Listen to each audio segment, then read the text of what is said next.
Hello bachcho, let's see the question. When a negative charge moves in a direction opposite to the direction of an electric field.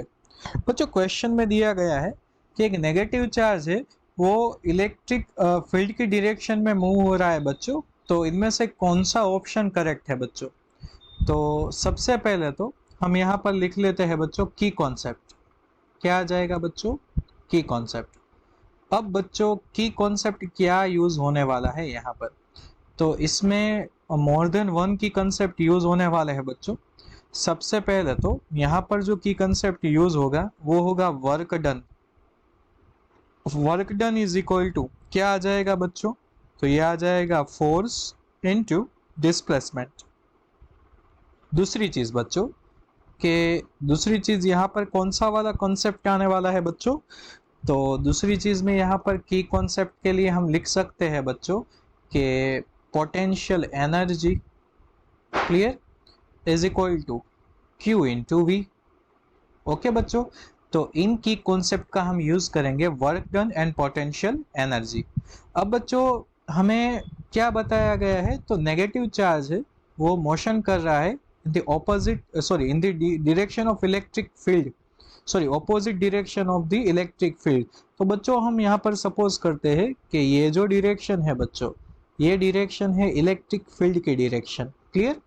और जो charge है बच्चों, जो हमारे पास charge है negative charge है, सो वो बच्चों जो माइनस क्यू है बच्चों, ये इस डायरेक्शन में मूव हो रहा है बच्चों, इस डायरेक्शन में, ऑपोजिट डायरेक्शन में।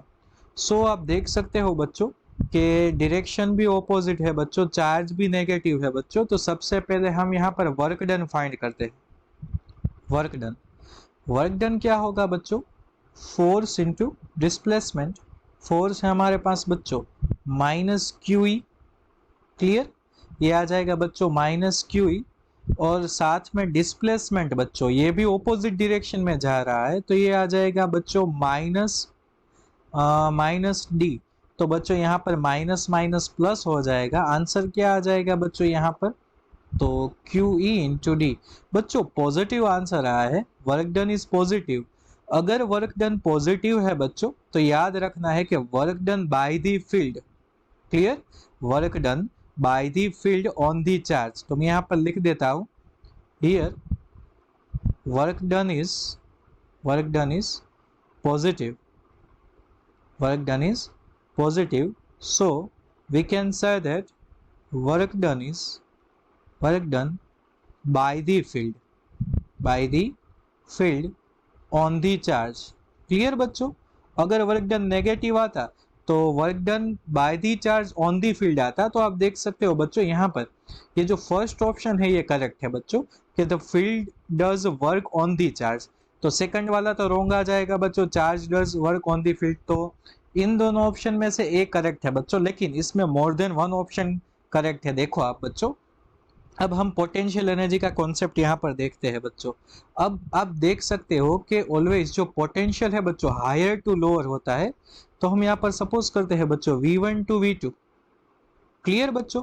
अब पोटेंशियल एनर्जी क्या होगी बच्चों? Potential energy at one U1 is equal to minus Q V1 and U2 is equal to minus Q V2। अब बच्चों आपको पता है कि V1 is greater than V2, but energy negative sense में है, तो U1 is less than U2 बच्चों। सो जो चार्ज है, charge is moving 2 to 1, so higher to lower potential energy जा रहा है बच्चों। क्लियर? हायर टू लोअर जा रहा है बच्चों।